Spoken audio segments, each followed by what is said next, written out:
Hi, welcome to Starz Recapped. Today, I am going to explain the comedy science fiction movie titled Ideocracy, which was released in the year 2006. Spoilers ahead. Watch out and take care. In the beginning of the 21st century, human evolution is at a turning point.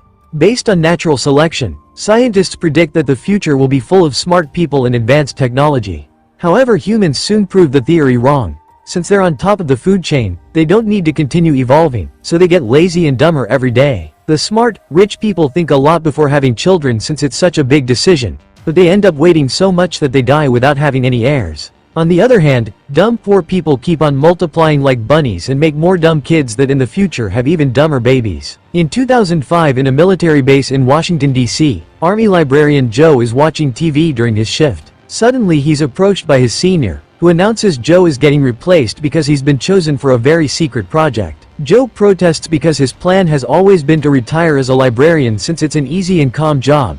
However, the orders come from the higher-ups and he can't refuse. Meanwhile, the higher-ups are discussing the chosen people for the secret project. Their science team has invented human hibernation pods so they can preserve their finest men and revive them in times of need. First they need to test them, so Joe was chosen because he's the most average man in the military and has no family. They also need a woman, but since the army doesn't have any, the colonel has chosen a naughty worker named Rita, who often entertains private army parties. The army will be paying her hustler upgrade and Rita's crime history will be cleaned. The first test will leave Joe and Rita asleep for 1 year and is highly classified, meaning nobody else knows about this.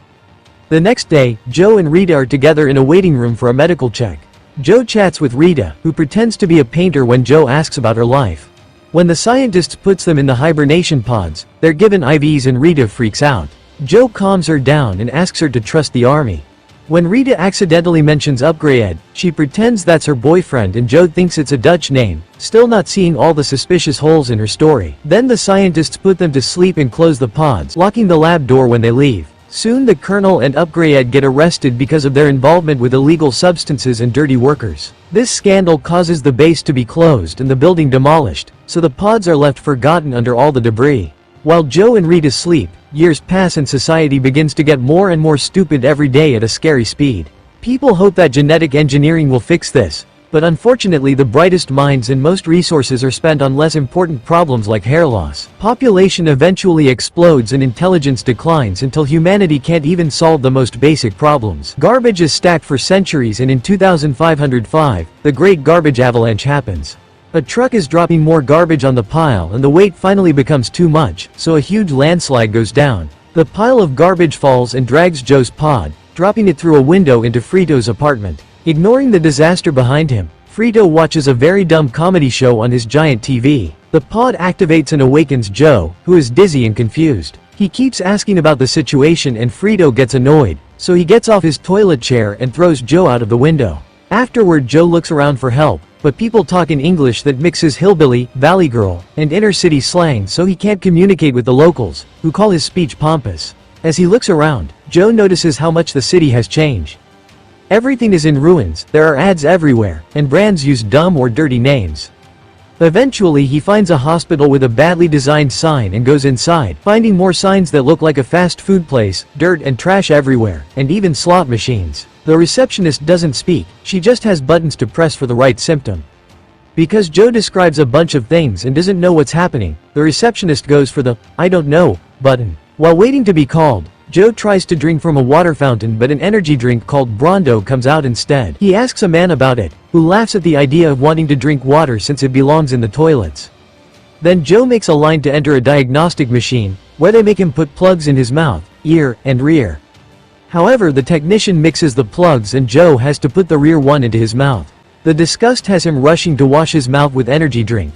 Next, Joe goes to the doctor's office and sees a magazine dated 2505. But he thinks it's a misprint. The doctor says a bunch of nonsense and concludes Joe is retarded, for which he charges him $5 billion. When Joe looks at the bill, he sees the year 2505 and finally realizes he's in the future. While the doctor keeps asking him about his citizen tattoo, Joe goes to the window to take a better look at the city. There's destruction and trash everywhere, and there are barely any tall buildings left. The doctor realizes Joe is unscannable. At the same time, Joe realizes he's been slept for 500 years, so they both scream. Since the doctor activates an alarm, Joe runs away. On the streets, he notices more things like the big clock that is stuck on the same time all day and the signs with dirty pictures plus curse words. The economy is in neglect and food supplies are ravaged. Joe goes to the cinema and learns the only available movie is a 90 minutes recording of a naked rear farting, which has won 8 Oscars. Everyone around him finds it hilarious. That night, Joe watches a woman trying to get fries from a machine and failing. After she leaves, he reaches inside the machine to try to get the fries, only to be caught red-handed by the police. They notice he's unscannable and immediately tackle him to arrest him, ignoring him when he says he's with the army. At that moment he notices Rita's pod nearby, but the cops shut him up with pepper spray. In court, Joe is kept inside a cage and people throw things at him. The walls are also covered with ads. Joe is taken to his seat for his trial and he discovers his lawyer is Frito, who instead of defending him complains about his broken window. Both lawyers and the judge just keep spouting a bunch of nonsense, and the crowd soon is throwing insults too. Joe tries to defend himself with sensible arguments, but his voice only gets others to laugh and he's found guilty. Meanwhile, Rita's also woken up and tries to call upgrade from a public phone, which requires $2,000 to use. A man tries to buy her services and she tricks him by getting paid but asking him to wait. When she looks at the bills, she's shocked by all the dumb words and the strange face on them. In the morning, Joe is taken to a machine so he can get his citizen ID tattoo. When the AI asks for his name, Joe tries explaining he's not sure what's happening, and the machine thinks, "Not sure," is his name. Joe tries correcting it but it's too late. He gets the tattoo and the ID shows a very bad picture with the wrong name. Next, Joe is taken to an amplitude test so they can choose the right jail job for him. The test is easier than first grade and it upsets Joe to see people having trouble with simple shapes. Afterward, Joe is taken to prison, where he sees too many people locked up in the same cell and guards throwing food at them as if they were pigs. Finally understanding just how dumb everyone truly is, Joe tells a guard that they made a mistake and he's supposed to be leaving jail today, not getting in. The guard sends him to the reception, where an officer takes off his handcuffs before checking the system. He quickly realizes he isn't supposed to leave, so Joe asks him to check the physical files. While the cop is distracted, Joe runs out of the building. The automatic weapons by the door try shooting him, however they're in a bad state and destroy each other instead.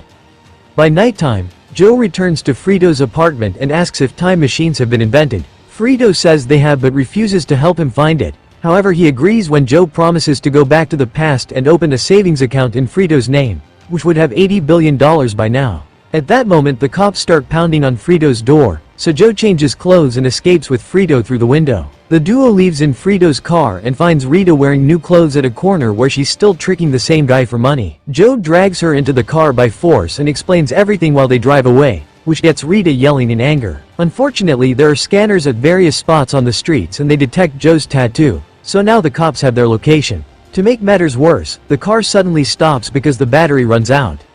The trio gets out and hides right before the cops arrive to shoot the car down. A crowd gathers around the unnecessary explosions and even start a fight just for fun. After many hours of walking, the trio makes it to Costco, which now sells every product no matter the category. It offers school courses too, and Frito became a lawyer here. There are also multiple food chains that now are dirty clubs with pun names. The place is so big that they need to take a shuttle to reach the electronics section, and Rita goes to the bathroom while they wait. Frito begins making very inappropriate comments about her, and when Joe tries to stop him, his tattoo is scanned again and his face appears on all the screens. Frito gets on the shuttle to escape while the cops quickly surround Joe, arresting him and throwing more pepper spray on his eyes. Rita comes out of the bathroom and sees the cops, so she stays hidden. Moments later, Joe is taken to the White House and meets the president's team. He's shocked to hear that his IQ test shows he's the smartest guy in the world, so they want him to be Secretary of Interior. Joe tries to explain this makes no sense but is interrupted by the arrival of President Camacho, who grabs Joe's head thinking it should be bigger for a smart guy. Afterward, Camacho calls for a special meeting and announces on national TV that his new Secretary of Interior, Mr. Not Sure, will solve all their problems in a week because he's very smart, and Joe will get a full pardon if he does. The crowd is skeptical at first, but Camacho convinces them all with a song. Afterward, they do a full parade while drinking beer and raising their middle fingers. Sometime later, there's a cabinet meeting and Joe asks Frito to join it as his lawyer. In private, Joe asks Frito where the time machine is, but Frito isn't good at giving directions. Joe needs a distraction and asks the cabinet to take him to see the dead crops. He also asks the guards to find Rita for him, and everyone thinks she's his lover. When they make it to the countryside, Joe confirms the soil is awful. After Frito secretly gives him a map to the museum with the time machine, the guards bring Rita over. Joe pretends he needs some time alone with Rita and takes her behind the bushes so they can open the map, which is not useful at all. They have no choice but to return to the team, and when they approach the sprinklers, they're shocked to discover the crops have been watered with energy drink. It turns out that in 2330, Rondo got rid of water because they saw it as a threat, and now even the cows and babies are fed the energy drink. It takes Joe several hours to convince the team to change Brondo for water, and in the end he wins the argument by saying he can talk to plants so he knows what they want. They spend the whole day installing new water sprinklers with the support of Camacho. When night falls, they're given a room in the White House. Rita reveals she got a pardon thanks to Joe and offers him to share the bed for the night, but Joe refuses because he still thinks she's a painter dating her manager Upgrade. Few days later, someone throws a rock at the window and Joe sees an angry crowd outside. It turns out changing to water has dropped Brondo's stocks to zero and a large part of the population has lost their jobs, so now they're protesting. An emergency cabinet meeting is held with the Brondo CEO, who blames everything on Joe's plan. Soon he's taken to trial and Fox News makes an awful coverage of it as usual. Joe is found guilty and sentenced to a night of rehabilitation. At first Joe thinks that sounds fine, but rehabilitation happens to be a monster truck arena where prisoners are chased and killed if they don't run fast enough. Rita visits Joe in prison and notices they've chained him to a rock so he can't run away like last time. Joe asks her to find the time machine, return to the past, and tell everyone to stay in school. That night, even Camacho attends rehabilitation and the crowd beats up the guy singing the national anthem. Two huge trucks enter the arena showing dangerous weapons that look like a man's organ. But Joe only gets a flimsy car with a flaccid silicone member. The cops put Joe's rock on the back of the car, which breaks a good chunk of it. When he drives in, people start throwing things at him. At the White House, Frito watches the show while Rita looks out the window. She's shocked to see a flower growing in the garden and asks Frito to take her to the arena. On their way there, they see the crops are truly growing. When the confrontation begins, a third truck enters the arena.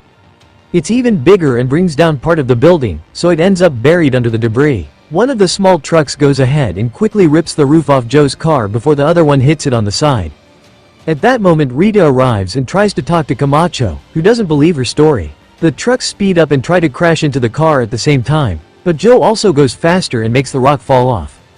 The chain pulls him out while the vehicle keeps going, so the two trucks end up crashing against each other in one big explosion. Everyone is confused because they don't want the criminal to win, but the driver of the third truck, Beef Supreme, suddenly raises from the debris with a flamethrower. Getting desperate, Rita bribes Frito and a cameraman, asking them to go film the crops. Then she rushes to the control room and tricks the technician into leaving.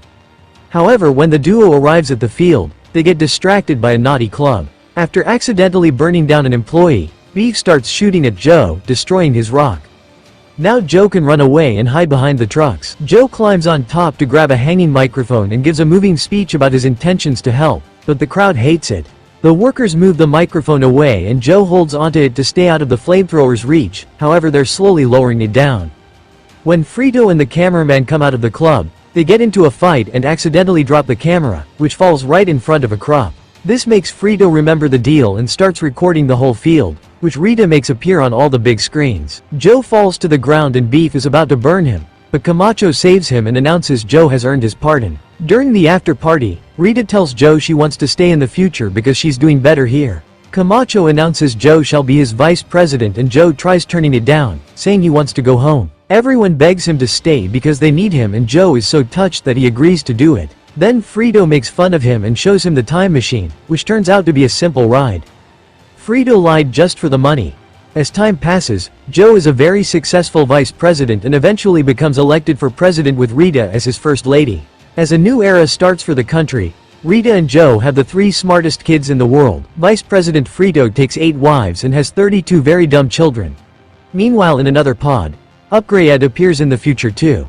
This is my explanation for the movie, Ideocracy. So what do you guys think about the movie? Write in the comment. Subscribe for more videos like this, turn on notifications, and leave a like to help the channel out. Thank you for watching.